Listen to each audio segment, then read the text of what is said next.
1 Samuel, capítulo 30, verso 1 a 6 e verso 16 a 19. E 1 a 6 diz assim: Sucedeu, pois, que chegando Davi e os seus homens ao terceiro dia a Ziclag, já os amalequitas com ímpeto tinham dado sobre o sul e sobre Ziclag, e tinham ferido a Ziclag e a tinham posto a fogo, e levaram cativa as mulheres que estavam nela, porém a ninguém mataram, nem pequenos nem grandes. Então somente os levaram cativo e foram pelo caminho. E Davi e os seus homens vieram à cidade, e eis que estava queimado a fogo, e as suas mulheres, e os seus filhos e as suas filhas eram levados cativos. Então Davi e o povo se achavam com ele, alçaram a sua voz e choraram. O choro, até que neles não havia mais força para chorar. Também as duas mulheres de Davi foram levadas cativas, a Ionã e a Gisraelita e a Abigail, a mulher de Nabal, o Carmelita. E Davi muito se angustiou, porque o povo falava de apredejá-lo, porque o ânimo do povo, o ânimo de todo o povo estava em amargura, cada um por causa dos seus filhos e das suas filhas. Todavia, Davi se esforçou no Senhor seu Deus. Aleluia. Verso 16 a 19. E descendo os guiou, e eis que estavam espalhados sobre a face de toda a terra, comendo, bebendo, dançando, e por todo aquele grande despojo que tomaram da terra dos filisteus e da terra de Judá. E feriu-os Davi desde o crepúsculo até a tarde do dia seguinte. Nenhum deles escapou, senão só 400 mancebos que, montados sobre camelos, fugiram. Assim livrou Davi tudo quanto tomaram os amalequitas. Também as suas duas mulheres livrou Davi. E ninguém lhes faltou, desde o menor até o maior, e até os filhos e as filhas, e também desde o despojo até tudo quanto lhe tinha tomado, tudo Davi tornou a trazer. Louvado seja Deus. Pai, obrigado por mais uma vez estarmos aqui para ouvirmos a Tua palavra. Dá-nos a Tua bênção, concede-nos a Tua graça, em nome de Jesus. Amém, Senhor. Aleluia. Podem sentar, irmãos.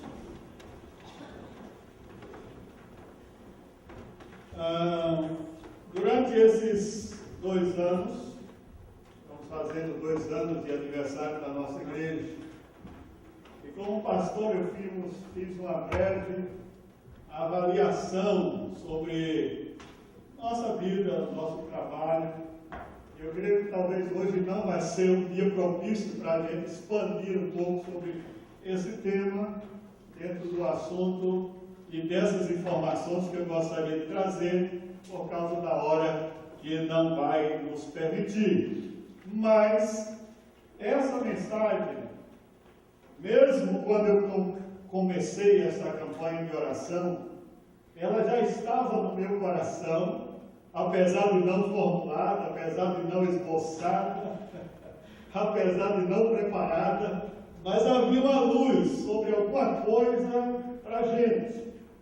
Como igreja, como liderança, como servos de Deus, como pessoas que aqui estão militando, trabalhando, dedicando-se ao Senhor. E eu louvo a Deus muito por cada um de vocês, cada membro dessa igreja, cada pessoa que congrega, por cada esforço que você faz em todas as atividades. E às vezes, alguns momentos onde nós expressamos a nossa comunicação na mensagem, e às vezes ela é um pouco até dura, ela não tem o objetivo de ser direcionada especificamente a A ou a B, a uma pessoa especificamente, mas entendendo de Deus que seja um propósito de nos levar a um caminho único, de aprendermos a alcançarmos os objetivos de Deus, que ainda tem muita coisa para nós conquistarmos. conquistarmos, louvado seja o Senhor. E é nessa expectativa que eu pensei nessa mensagem hoje. A mensagem que se eu tivesse que dar um tema, eu daria fortalecendo-se em Deus e resistindo ao espírito amalequita. Diga, amalequita. Nome esquisito, mas você vai entender por que isso aí. Fortalecendo-se em Deus e resistindo ao espírito amalequita.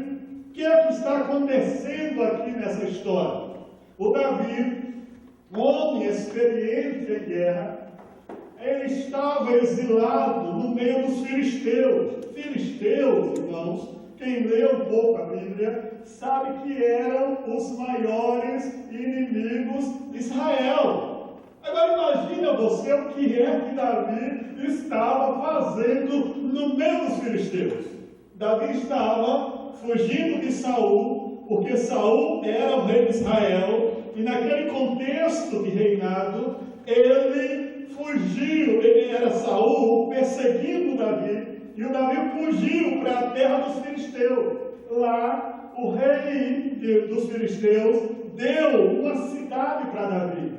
Essa cidade chamava Ziclag. Nessa cidade, ele reuniu seus homens, estavam ali, morando, habitando, gerando família, estavam começando a desenvolver uma atividade. Só que Davi tinha uma aliança com o rei dos filisteus. E os filisteus entraram em guerra contra Israel.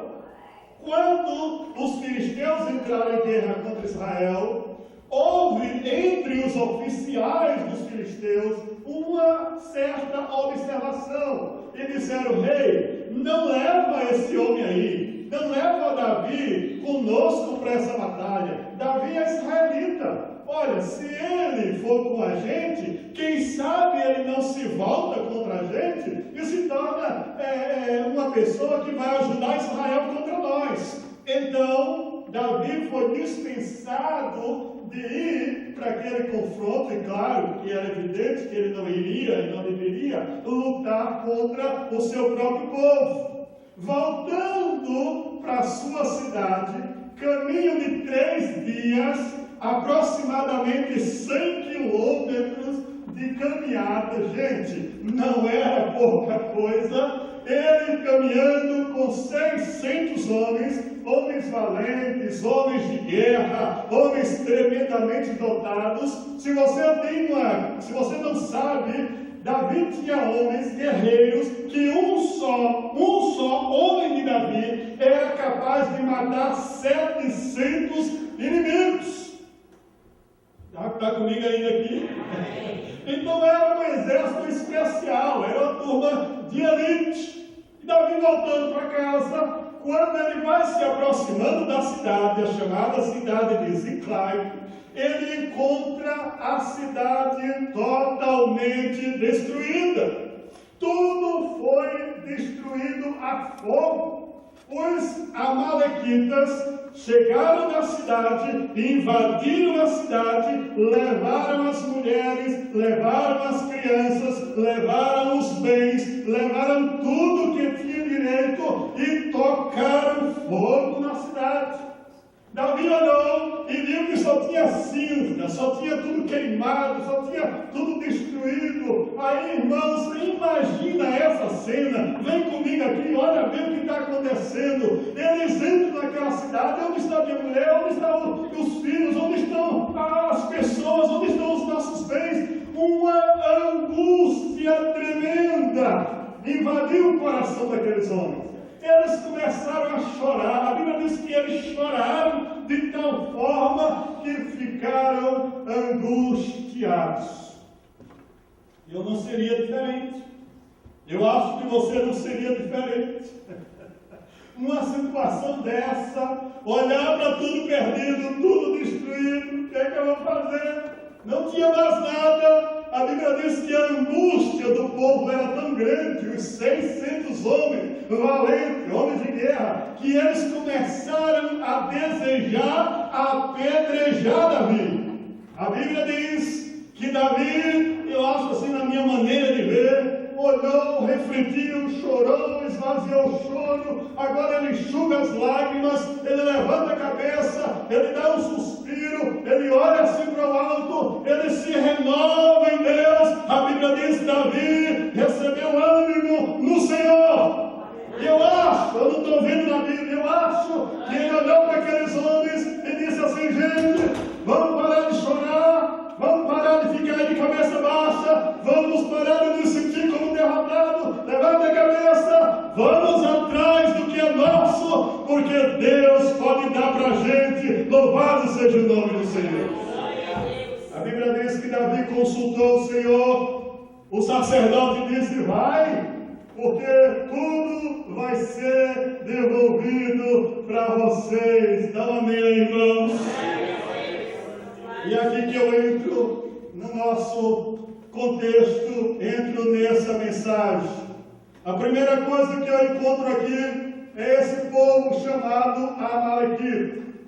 Os Amalequitas tanto eram inimigos dos filisteus, como eram inimigos de Judá, de Israel. Então, quando eles destruíram Ziclag, destruíram a cidade que Davi morava, eles não queriam nem saber, porque eles eram pessoas nômades, vinham de muitos anos. O povo moabita, ou seja, Amalequita, são descendentes de Moabe, vieram desde o tempo de Canaã. Era um povo que foi amaldiçoado pelo Senhor, porque os Amalequitas eram pessoas traiçoeiras, eram pessoas que humilharam o povo de Deus.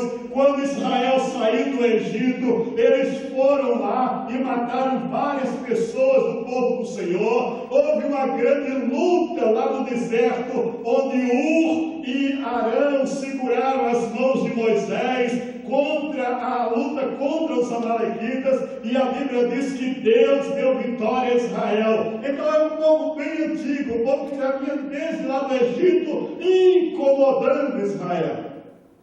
Este povo aparece no cenário agora, perseguindo toda a cidade de Ziclag, destruindo a fogo e levando as crianças, as mulheres e tudo mais. Eu às vezes olho esse texto, irmãos, e vejo alguma coisa parecida com a vida da igreja. Esse espírito chamado Amalequita. Que espírito é esse? Que a manifestação é essa? Que eles atuam tão semelhante aos dias do rei Davi. A atuação desse espírito Amalequita na vida da igreja. Presta atenção comigo. Em primeiro lugar, os Amalequitas atacam as famílias. Esse espírito, assim como ele levou todas aquelas famílias da cidade de Ziclag, levou cativo. Olha bem, ele não matou ninguém, ele não feriu ninguém, eles não maltrataram ninguém, eles levaram cativos. É uma coisa bem interessante. O espírito dos Amalequitas continuam atuando nos dias de hoje. Como? Levando famílias cativas, prendendo famílias, aprisionando famílias. Às vezes não é o problema de destruir, às vezes não é o problema de matar, o problema é escravizar, o problema é amarrar, o problema é deixar famílias desanimadas, famílias com problemas de várias situações, como endividamento, como problemas de saúde, como problemas diversos. Há uma certa opressão, há uma certa escravidão que muitas famílias não conseguem servir a Deus porque estão amarradas, escravizadas pelo espírito Amalequita. Segundo lugar, esse espírito Amalequita, ele não só age contra a família, mas o espírito amalequita, ele tem um propósito de atacar também a liderança. Olha o que acontece aqui. Quando ele leva as mulheres cativas, quando ele leva os filhos cativos, quando ele leva os bens cativos, os líderes caíram num choro tremendo. Sabe, irmãos, você quer ver como se desmotiva um líder? É mexer com a sua família, é mexer com coisas que estão relacionadas à sua vida íntima ou particular. O espírito amalequita é aquele que toca, é aquele que faz com que líderes comecem a se desanimar, e o problema maior desse desânimo não é da igreja. O maior problema desse desânimo não é o que eu faço para Deus. Se você analisar qual é o maior problema do desânimo da maioria de pessoas que tem liderança dentro da igreja, que tem ministério dentro da igreja, que fazem alguma coisa para Deus, é o problema da família. É o problema de casa, é o problema que não é gerado. Aqui é apenas um reflexo, aqui é apenas uma sombra do que acontece muitas vezes lá por trás, nos bastidores, no seu trabalho, na sua casa, na sua família, nos seus lugares, muitas vezes fora da igreja. E esse espírito amalequita compromete muitas vezes a liderança, fazendo o quê? Trazendo um certo desânimo, trazendo uma certa falta de apoio. Lembra do que eu falei alguns minutos atrás? Lá no Êxodo, houve uma grande batalha contra os amalequitas. Esse pessoal que eu estou falando aqui. E a Bíblia diz que Moisés mandou Josué na batalha, e Josué foi lutar, e a Bíblia diz que Arão e Ur seguravam as mãos de Moisés. Quando as mãos de Moisés baixavam, o povo perdia. Quando as mãos de Moisés levantavam, o povo de Israel prevalecia. A Bíblia diz que Moisés ficou cansado. Trouxeram a pedra, colocaram Moisés sentado, um segurava uma mão, outro segurava na outra, e assim Israel venceu os amalequitas. Louvado seja o nome do Senhor. Quando a liderança não vai, quando a liderança não funciona, quando a liderança não coopera, quando a liderança não está presente, não há igreja que possa vencer o espírito amalequita. Está comigo aqui? Então, meu irmão líder, você que coopera nessa igreja, toda vez que você diz eu não vou fazer isso, eu não me importo com isso, eu não quero saber disso, saiba que as mãos do Moisés vão ter que não ter quem é seguro. Amém, irmãos? Amém. Se você entende essa linguagem, lembre-se, Deus te constituiu como liderança para segurar as mãos de Moisés, sejam quantos forem que surgirem na tua vida, para a glória do nome do Senhor. Terceira coisa que esse espírito age muito bem: o espírito amalequita ataca a igreja. Ele não só ataca as famílias, ele não só investe na liderança, mas como ele também ataca a igreja. Os versos de número 9 e 10 me diz uma coisa interessante. Aqueles 600 homens representavam a igreja, representavam o exército de Deus, representavam os valentes. E sabe o que aconteceu? Quando eles vão para a batalha, quando eles vão caminhando, a caminhada contra os amalequitas, a Bíblia diz que 200 homens ficaram para trás. E 600, 200 ficando para trás, significa, irmãos, uma coisa muito séria numa guerra. E agora vem comigo, e por que ficaram para trás? Olha o verso 9 e 10. Ao que partiu Davi, ele e os 600 homens que com ele se achavam, chegaram ao ribeiro de Bessor, onde pararam os que tinham ficado para trás. A Bíblia diz que esses homens ficaram para trás porque eles estavam cansados, eles estavam afadigados, eles estavam exaustos, eram tão cansados, e eram homens experientes, eram homens de guerra, eram homens valentes, mas estavam ficando para trás. Irmãos, isso é uma coisa tremenda que eu consegui ver dentro desse texto. Quantas vezes valentes estão ficando para trás? Quantas vezes pessoas boas, de talento, de capacidade, gente que tem nas mãos a espada, gente que sabe fazer a coisa certa, mas não fazem, começam a ficar para trás, começam a desanimar, começam a ficar nos cantos. Olha, meu irmão, minha irmã, que isso nunca aconteça com você. Levante o seu ânimo, entre na batalha e Deus vai nos dar vitória em nome do Senhor Jesus. Aqueles homens ficaram para trás por duas razões, eu entendo. Em primeiro lugar, por causa da impotência que eles estavam. Eles se sentiram tão incapacitados, disseram assim: puxa, eu não vou mais caminhar, porque se vier a batalha, como é que eu vou ter força para enfrentar o inimigo? Em segundo lugar, a desmotivação causada por esse espírito amalequita, a fadiga, o cansaço espiritual na congregação.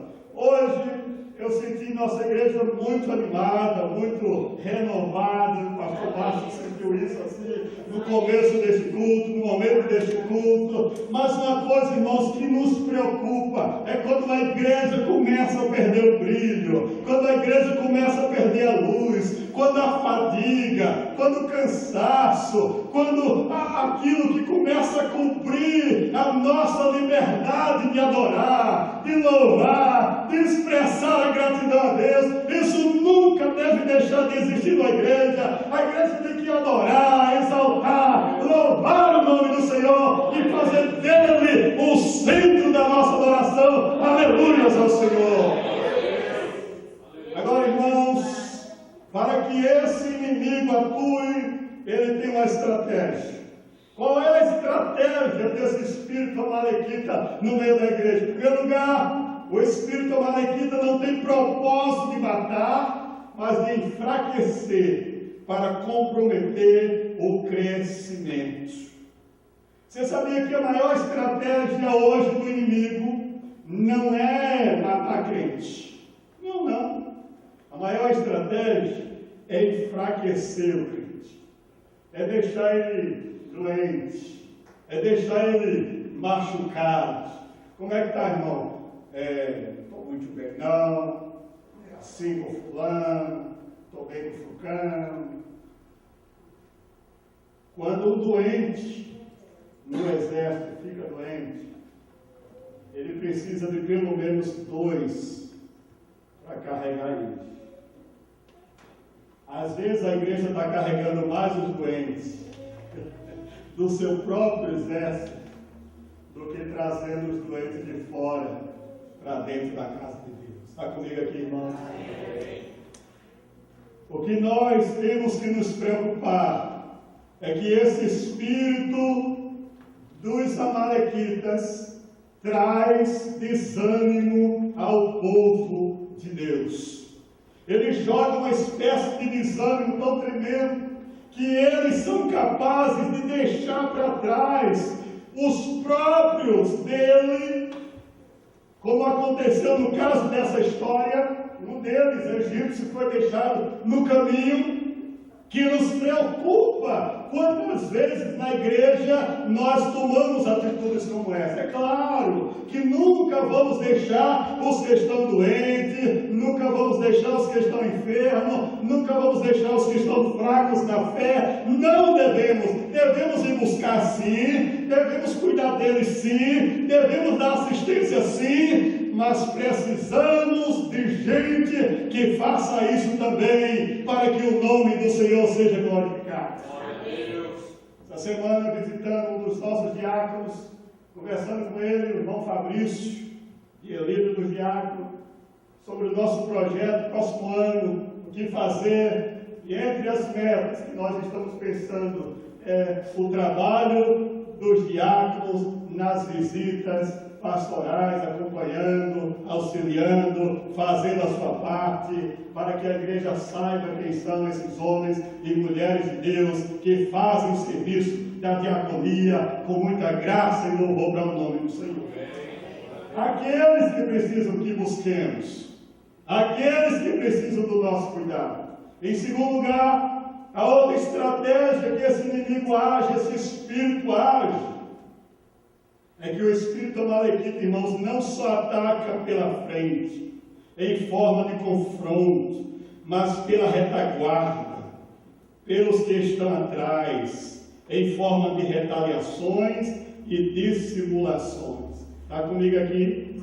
Deixa eu explicar esse perigo aqui. Quantas vezes nós assumimos uma posição parecida com esse espírito amalequita, que longe de nós isso nos acontece, mas somos surpreendidos, vez por outra, não entendemos essa estratégia aqui. Quando Israel, Deuteronômio capítulo 25, verso 15 a 19, diz que quando Israel saiu do Egito, esse povo amalequita começou a perseguir Israel e começou a matar aqueles que ficaram atrás. Dá um exemplo: todo o povo caminhando e ficou lá atrás cansado, desanimado. Eles vieram, os amalequitas começaram a matar, irmãos, os que ficaram para trás. Traiçoeiros, gente ruim, gente má. O inimigo amalequita, ele é assim. Se deixarmos para trás aqueles que estão fracos, os demônios, as lutas, as investidas de Satanás podem matar essas pessoas. Você está comigo, irmão? Amém. Como igreja, eu quero levantar você, quero desafiar você, a se tiver alguém que você acha que está ficando lá atrás, que o inimigo está prestes a laçar essa pessoa, a pegar essa pessoa, vai lá, estende a tua mão, ajuda, tira ela desse poço, tira ela desse lamaçal, tira dessas... Deus, se você precisar de ajuda, pede ajuda, mas não podemos deixar esse espírito agir contra os nossos irmãos. Amém, igreja? Agora, o pior não é isso. O pior é quando alguns de nós agimos assim. É quando nós temos um espírito de retaliação. É quando a gente não gosta de uma coisa e quer pagar aquilo, e quer confrontar, e quer fazer do nosso irmão aquilo que eu quero do meu jeito. Sabe, irmão, a gente tem que ter muita humildade quando essas coisas começam a acontecer. Você que é líder dessa igreja, você que é membro dessa igreja, você que é servo de Deus dessa igreja, eu estou dizendo essa porque alguns que são visitantes, fiquem à vontade. Saibam que o nosso cuidado em vigiarmos, em termos como não trazer retaliação para o outro por alguma coisa que eu não gostei, não é de Deus. Diga, não é de Deus. Não é, irmão. Toda vez que por eu não gostar de uma coisa, eu reajo com o meu ímpeto, com o meu temperamento, com o meu egoísmo, Deus não está nesse negócio. Alguma coisa não vai dar certo. Ou eu me humilho, ou eu peço perdão, ou eu deixo esse comportamento, ou Deus não aprova o que eu estiver fazendo, não vai dar certo, em nome de Jesus. Agora, irmãos, esse espírito amalequita traz um propósito: não matar, mas enfraquecer, traz o confronto, não só de frente, mas por trás, atacando. Às vezes, irmãos, a gente pensa que não, que ele é fulano, já está no laço do inimigo. Aconteceu um caso tão sério agora, aqui em Boston, um rapaz, membro de igreja, e aqui é sério porque, no meu entender, eu só frequentava a igreja, não sei até que ponto eu era convertido, também tem isso. E um grande amigo, meu e também aluno lá da escola, morava na mesma casa com esse rapaz. Um dia chega em casa e se depara com este rapaz oficializando um relacionamento com outro rapaz dentro da própria casa dele. Onde nós estamos, o espírito dos amalequitas tem matado muitas pessoas. E depois, confrontado, esse rapaz disse: olha, eu não quero mais saber, a minha decisão é essa, eu agora quero essa vida, não quero mais saber de igreja, não quero mais saber de crente, não quero mais saber de nada disso, eu quero viver a minha vida desse jeito. E foi, e arrumou outro lugar, e foi viver com seu amante, com seu companheiro, nessa vida que Deus abomina, que é o homossexualismo.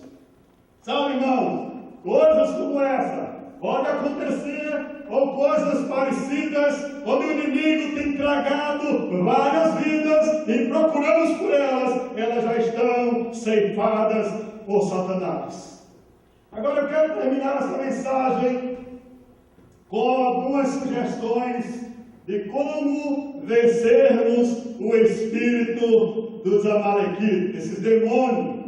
Como poderíamos buscar força em Deus para vencer esse demônio? Você está comigo ainda aqui? Graças a Deus. Em primeiro lugar, primeira coisa importante como igreja, que eu e você, irmão, temos que fazer sempre. Olha bem o verso de número 4. Diz o texto do capítulo 30, 1 Samuel, verso 4. E ergueram a voz e choraram até não ter mais força para chorar. Talvez você não vai entender isso aqui, mas um dos caminhos para alcançarmos as vitórias de Deus é o quebrantamento, é o choro, é a humilhação. Sabe, irmãos? Olha bem aqui, chore na presença de Deus. Toda vez, que não é o seu caso hoje, toda vez que você se sentir ameaçado pelo inimigo, toda vez que você se sentir afrontado pelo espírito amalequita, toda vez que você se sentir perdedor, irmão, não jogue a sua culpa nos outros. Não faça do seu marido, da sua esposa, do seu filho ou da sua filha um saco de pancada. Não jogue o seu vômito nessas pessoas. Aprendamos que há um caminho para a solução das nossas emoções. Sabe qual é? Chore na presença de Deus. Está comigo ainda aqui? Chore na presença de Deus. O choro lava a alma, o choro quebranta, o choro alivia, o choro traz para você um refrigério tremendo. Há um ditado por aí que diz que homem não chora, mas se for na presença de Deus ou diante de qualquer situação que você precise, chore, abra o seu coração diante do Senhor. Agora, é claro que o choro tem um tempo, é claro que o choro tem um limite. Às vezes a gente começa a pensar nessa possibilidade de uma pessoa chorar, de uma pessoa se quebrantar, mas parece que não sai disso.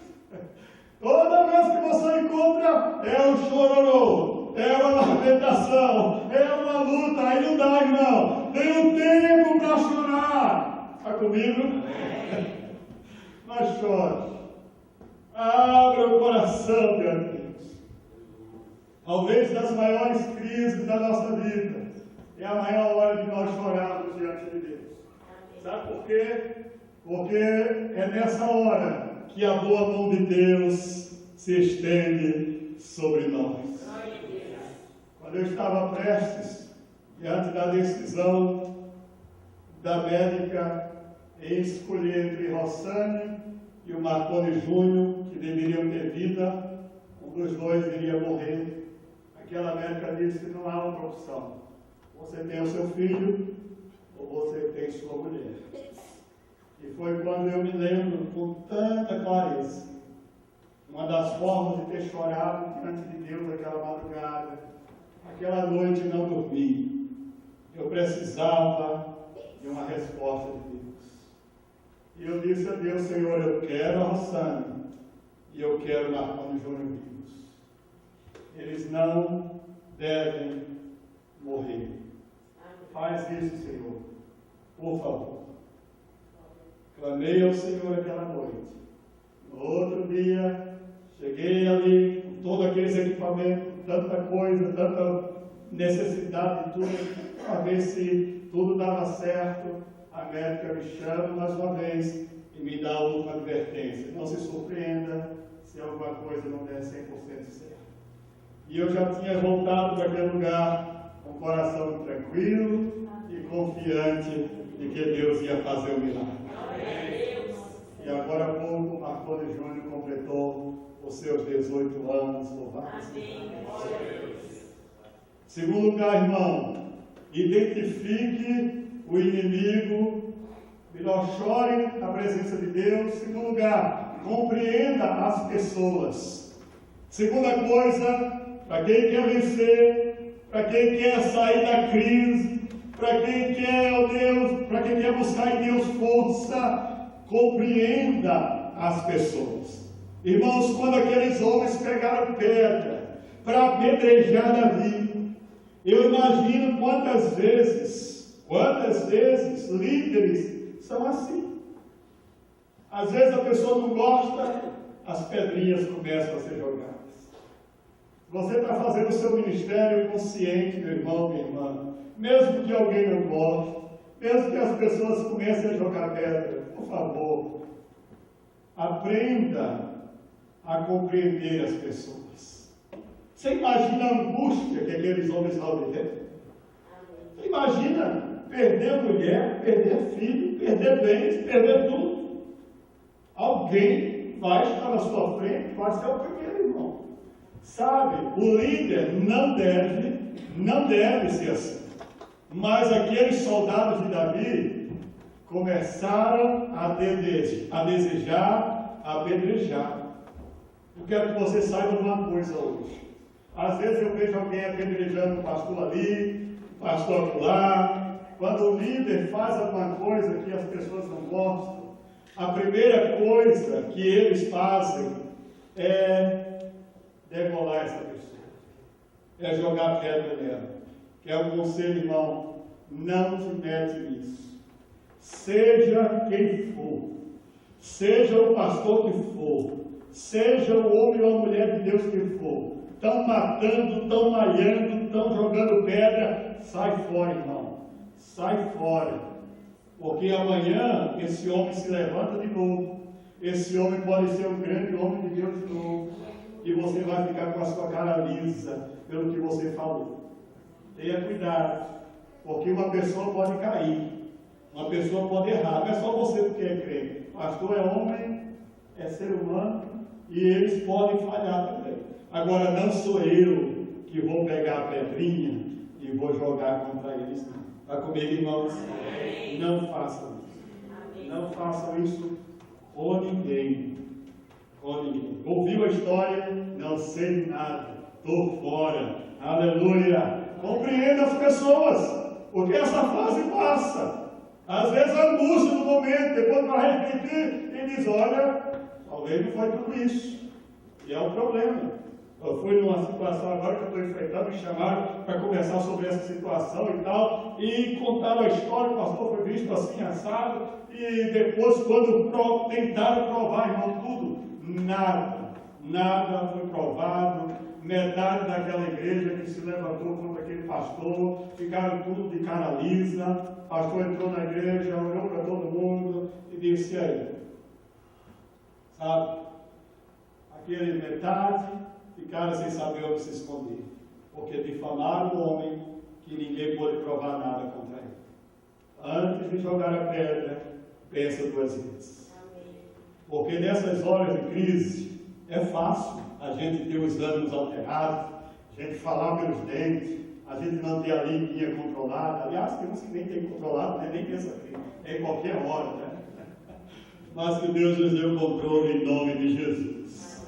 Terceiro, busque fortaleza no Senhor. Amém, irmãos? Estou terminando agora com Jaura, presta atenção. Davi viu aquela situação, todo mundo se preparando para arrancar o couro dele, para jogar a pedra nele. Davi olhou assim e disse: ei, vamos resolver isso aqui, gente. Vamos trabalhar, vamos para a luta.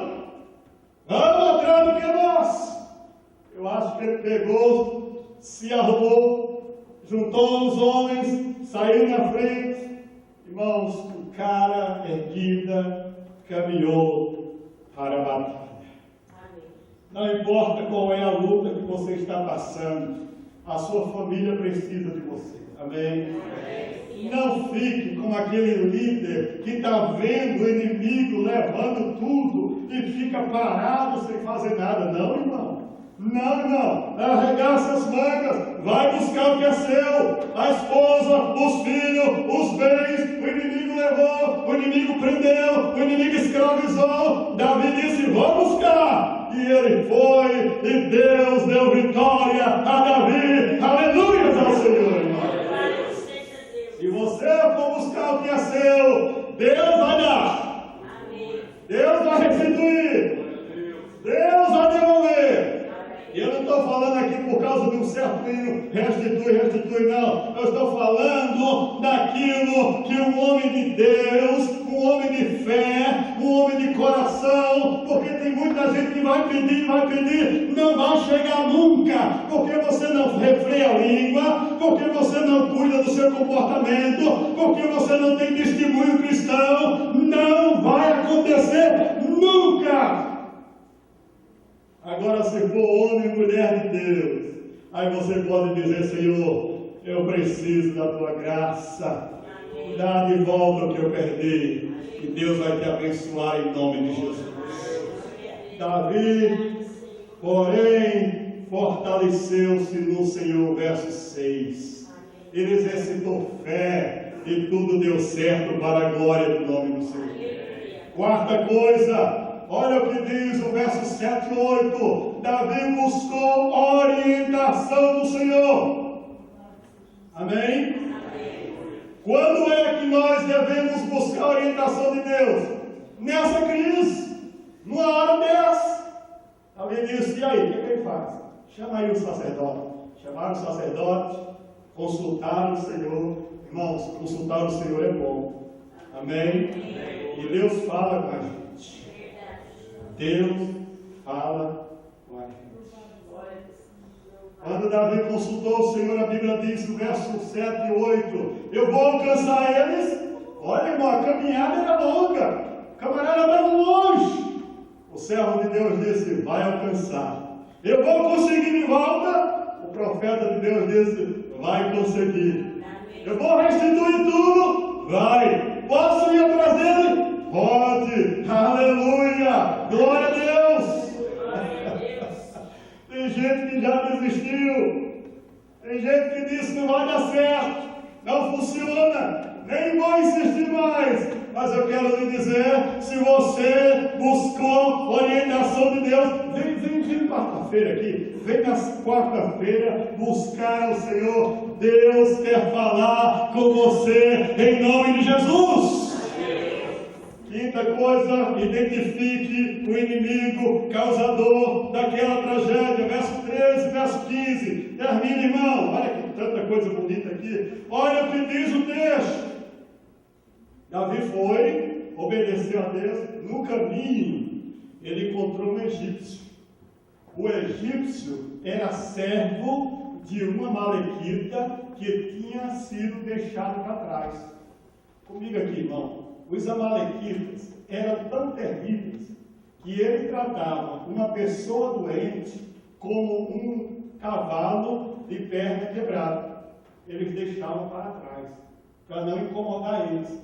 Aí deixaram este egípcio. Quando Davi vai caminhando, os servos de Davi encontraram esse camarada. Perguntaram: e aí, o que você está fazendo? Ah, eu fui deixado pelo meu Senhor. Quem é? Ah, os amalequitas e tal. Irmão, Deus faz coisas que surpreendem a gente. Aquele homem contou toda a história. E Davi disse: você pode me levar até eles? Olha, se você não me matar, Se você jurar que não vai tirar minha vida, eu vou levar você lá. E quando Davi chegou, viu, irmão, ele estava acampado. Era um gente que estava ali. Muita gente. 400 homens só. Para tantos inimigos, eu não sei como foi aquela batalha, mas se não fosse a mão de Deus, não teria como ser vencido. Aí, irmão, presta atenção nesse detalhe aqui. O inimigo que está causando esse mal na sua vida pode ser destruído em nome de Jesus. Identifique ele, vá atrás dele, persiga. O que eu estou perseguindo aqui não é procurar demônio por aí, igual teu nome, não sei o que, é você insistir com Deus, é buscar ao Senhor em oração, é desejar o melhor de Deus para a tua vida, em nome de Jesus. Mude o plano dessa história, porque Deus vai te dar vitória, irmão. E a Bíblia diz que eles invadiram o acampamento dos amalequitas, destruíram tudo, só os mancebos lá que fugiram lá, com os cavalos, com os camelos que ele tinha, conseguiram escapar, mas Deus restituiu tudo de volta para o Davi e para os seus soldados, aleluia! Olha que coisa tremenda, ninguém morreu, nada foi perdido, todos os bens foram restituídos para a glória do nome do Senhor. Quando Davi consegue tudo, volta para casa, e agora concluindo, ele agora vai dividir os bens com os outros. 400, 200 ficaram para trás. Lembra disso ainda? Amém? Os cansados ficaram para trás, desanimados. A Bíblia diz que no meio do povo tinha um grupinho que disseram: não, Davi, a gente não vai dar nada para esse pessoalzinho, não. Não fizeram nada. Ficaram lá atrás com as bagagens, com as coisas, fizeram nada. A gente foi lá, a gente foi lutar, a gente foi guerrear, não fizeram nada. Irmão, tem muitos de nós, nessa igreja não, né? Mas tem muitos de nós que somos assim. Deus abençoa, Deus prospera, mas foi eu que fiz. Irmãozinho não merece nada. E sabe, irmão, tem tanta gente que nos bastidores é quem faz a igreja de Deus ser igreja. Tem gente que nunca é vista por aqui, gente que não aparece, por isso que é muito cuidado com as glórias, cuidado com ser visto muito. Não é bom, irmão. Não é bom. Faz para Deus. E quando aquele que está nos bastidores deve ser honrado, honre ele. A Bíblia diz: a quem honra, honra. Quem varre a igreja, quem limpa o banheiro, quem cuida da cantina, quem faz tudo que ninguém vê na igreja, glorifica o nome do Senhor por cada um deles. Os bastidores é o melhor lugar da gente estar na igreja. Ser servo é a maior promoção. É a maior promoção. Que Deus nos ajude. E que nessa noite, eu deixo aqui alguns detalhes dessa mensagem, Deus nos conscientize. Nosso segundo ano, ainda temos muito que aprender no Senhor. Talvez esse próximo ano o desafio seja continuar crescendo em maturidade, aprendendo mais do Senhor, já louvando a Deus por tanta coisa boa que Ele tem nos dado. Essa para mim foi uma semana de muita reflexão, de oração, de colocar pessoas bem definidas diante de Deus nas minhas orações, de lembrar dos meus livros, de ver que alguns estão precisando mais de oração, outros menos, e alguns vão lá, outros levando, mas sabendo que Deus está com a gente. Por isso, renove-se no Senhor e resista a esse espírito de Amaleque, em nome de Jesus.